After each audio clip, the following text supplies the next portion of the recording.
Hello everyone. Sire here. Thank you so much for joining me. I am on the Trinity Stamps YouTube channel today to create a card using some fun products from the April 2025 release.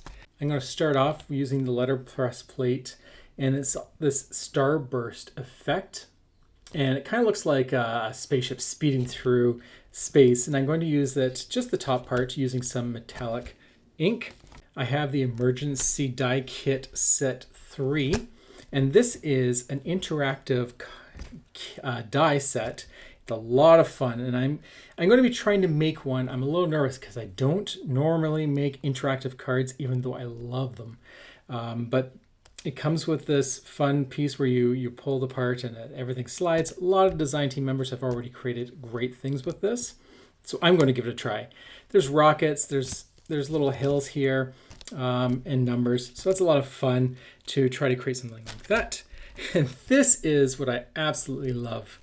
I don't know why. I just love this stamp set, and I've been trying to figure a way of using it.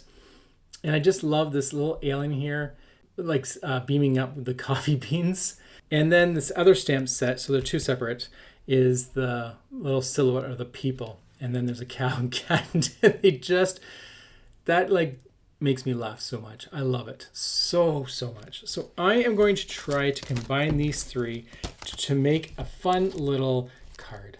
So hopefully everything works smoothly and we'll end up with a fantastic card. So let's get crafting. Poor naive me. That was me before I actually started to create this card, talking about hopefully being smooth. All I'm going to say is it was a full moon whilst making this card, but I had a lot of fun. It's some things I just don't know what I was thinking, but you know what?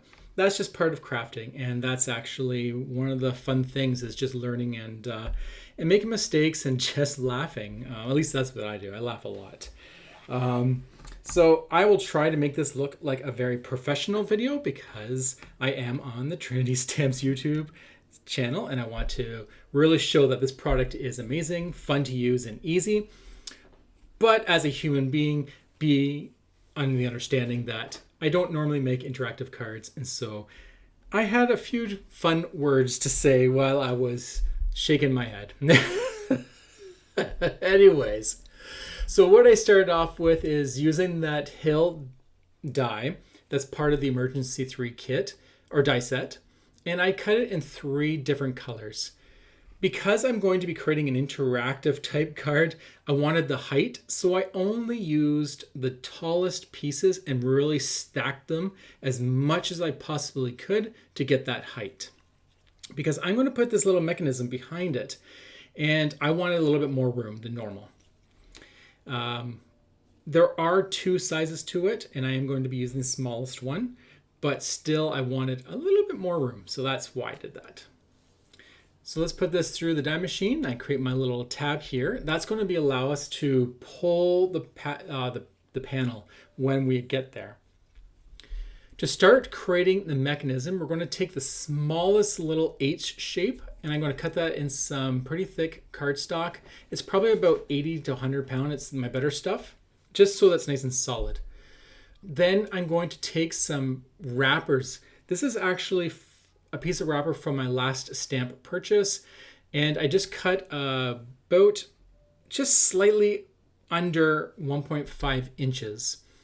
And then I'm just going to add some tape, wrap it around snugly but not tight. I want a little bit of room, but I don't want it to be loose. I don't want it to fall off. And then there you go. So you can see it kind of moves, so it's a little snug. And then we'll just trim off the excess there. Now what we need is a mechanism to pull it so that we don't have to just play with our fingers on the plastic. So we'll take the other die. That's a rectangle. There's once again 2 rectangles in this die set, but I'll take the smaller one. And that's the one we're going to be gluing to our mechanism. Now when you're doing this, there is a rounded side to the rectangle. Be aware of which way this rectangle is going to be facing up, because it is nice to see the polished side. So I'm going to tape that right to the very top because I want the most pull as possible. And there we go. It's still working. I will be doing this the whole night. I'm just going to keep pulling it to make sure that it's constantly working. Now, I always have tons of scrap cardstock. So instead of using foam for this mechanism, I'm going to use some scrap cardstock that is actually cut 3/16 of an inch, and they're 4 layers each. This is 4 inches long, which is perfect because when I do the one side, I can trim it off and then use the remainder on the other side, which I'll do in a second after I cut it off. You will need tough scissors for this just because the paper is quite thick. You can totally use foam tape. That might make it much easier, but I just like to make things difficult. No, I like to use my scrap paper as much as possible. I have a lot of it. So there we go. The reason we're putting this on both sides is because we're wanting to have a little bit of height so that the mechanism is not squished at all, and so that you can easily pull it still. If you have it squished to the card, or if it's not have enough space, then the mechanism doesn't work the best. I will also say that I had to create this card about 3 or 4 times, like creating prototypes and stuff, just because, just to get familiar with it. So if you get something like this and you're not familiar with it, take your time, use scraps, use that cardstock that you don't really care about too much just to play with it. Understand how it works. I highly recommend that. People who can make a card like that with this, it's because they have practice. For the most part. I'm sure there's some really perfect card baker out there that could do it the first time. You know, we don't all fit in the same recipe. So, but that my recommendation would be to just play with it and just see what it can do and have some fun. What I'm going to do is, you'll see there's about these little skinny lines here. There's 4 different sizes. I'm going to take the smallest one, and it's going to match almost the size of my mechanism. What this is going to do is cut a very small slit in the paper so that we can have something slide. I put 2 pieces of tape because it was really wobbly, and I was really making sure that that was going to stay there. I'm not too worried if it ripped the paper because all this is going to be covered. Okay, now let's move on to the next piece, and this is the slider piece. Now I'm going to slow this down a bit just to show you how it works. First, I'm going to fold everything away on the crease because that's the easiest way to fold it. If you try to fold it the other way, it doesn't work as well. That will give you the crease. Now watch really carefully.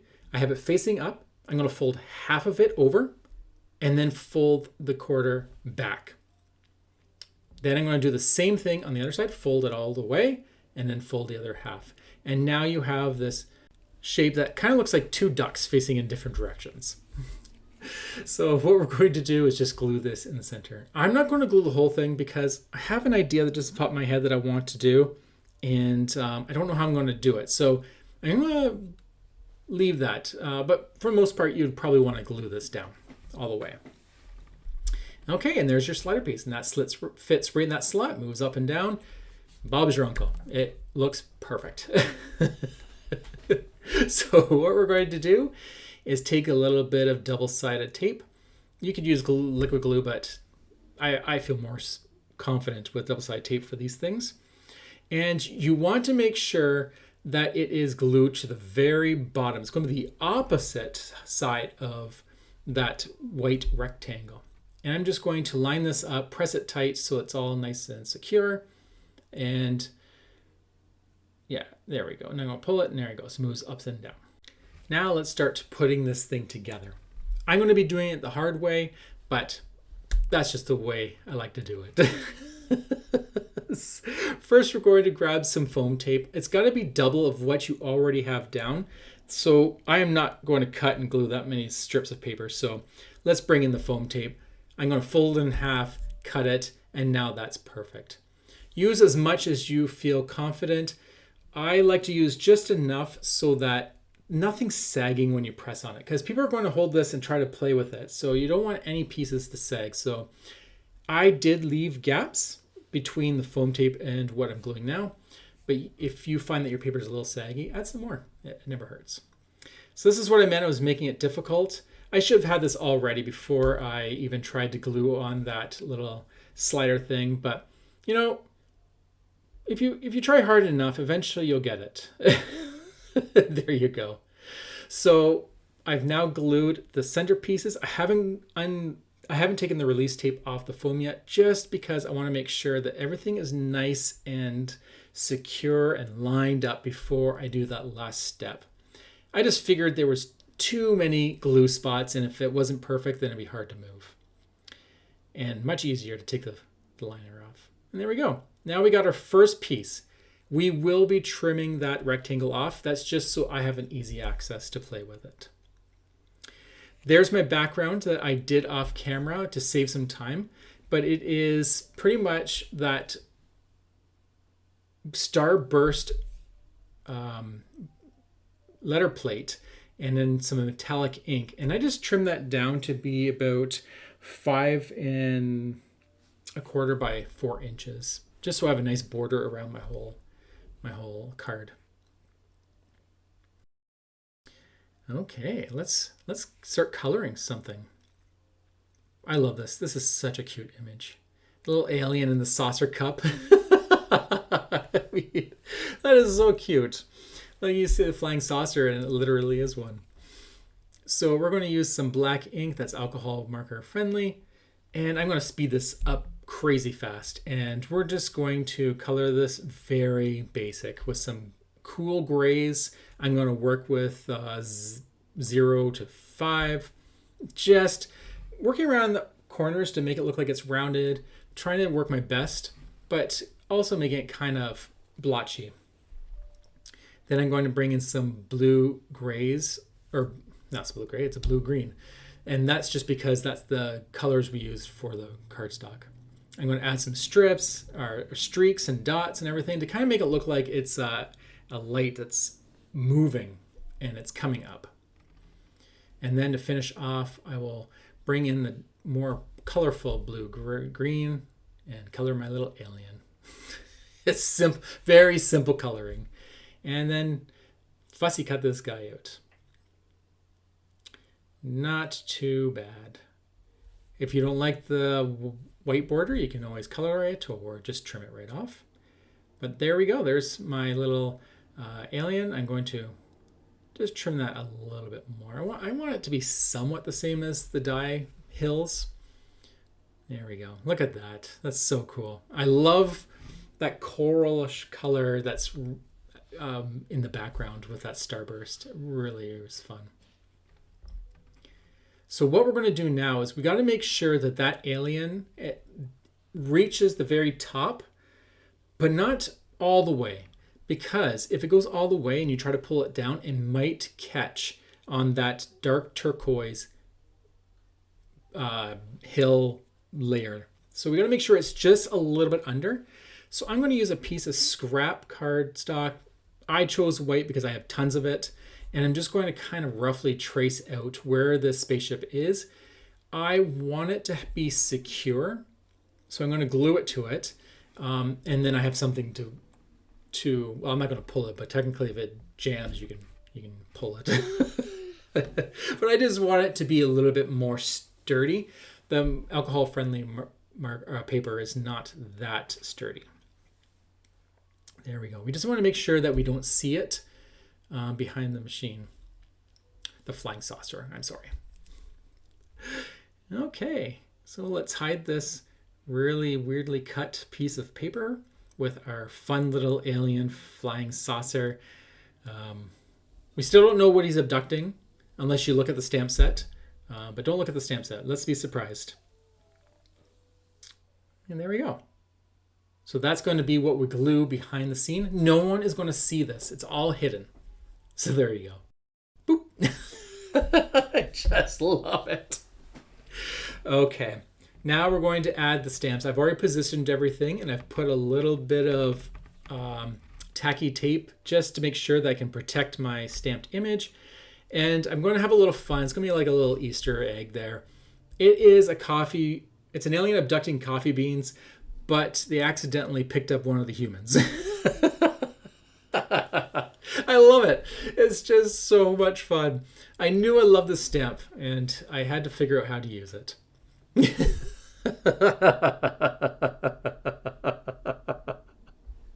I'm sorry.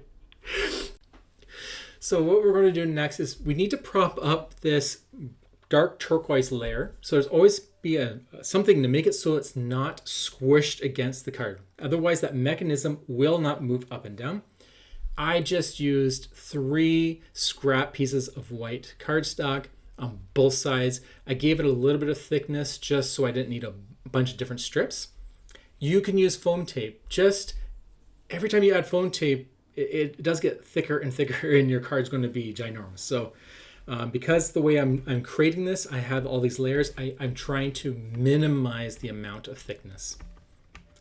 So I've pulled the mechanism all the way up, I've glued it down, and now I know exactly the highest point is going to go, and everything is looking fantastic. You may have noticed there was a bunch of things on the desk. Well, I had a bunch of problems with it, so I'm just going to show you what I did. I took some acetate and I'm going to put a little sentiment, and there we go. So that was the idea that I kind of had, where I should have done it when I was gluing everything together, but let's just say in the end, I was able to get it in. And now when you pull it, a piece of acetate will come up so it's not as noticeable, and then the sentiment will be there saying, beam me up. I just love it. It's just so fun, and it's just a just because card. That's essentially it. You give it to someone because it's fun, and it hopefully makes someone laugh. Beam me up. Now that everything is done, we can cut off the panel, and then, well, what we need is to put the pull message on there. But before we do that, let's add a little bit of alien people. The card's fun. I like it, but I wanted to have a little bit of something to fill in that space. So let's just have a bunch of little aliens. These are on the stamp set, and they will just kind of help fill in the bottom area there. You could use embellishments or other types of die cuts that you want, but I just thought these little aliens were kind of cute. Maybe I should have colored them in different colors of inks, but I went with black just to tie in some of the black that was used elsewhere. The last thing we're going to need is to have the pull sentiment added to my pull tab. I realize I actually don't own any stamps that say pull, so I had to write it myself. Now, I don't know if you've been paying attention, and there's been this lovely hop with Trinity and Pear Blossom Press, but there's a lot of light up cards and with UFOs, and I think that's what made me. So I accidentally wrote press. To fix that, I pulled out the Emergency 3 kit. I cut that little tab in some of that dark turquoise, wrote pull, and then glued it down. It doesn't look too bad. It actually looks like it's meant to do that. However, I didn't wait for it to dry, so I'm going to quickly fix that. There we go. And not going to touch it until it's dry. So there we go. There is my card. I hope you enjoyed that. I hope you enjoyed the adventure of this. I had a lot of fun making it. Sure, things didn't work out, but who cares, right? As long as you have fun and you can laugh and just really enjoy crafting, that's all that matters. This product is fantastic. It's not that hard. Just take your time, play with it, and think of all the fun things you can have being pulled in all different directions. I do want to thank you for joining me, and until the next time, have a fantastic week. Talk to you later. Bye.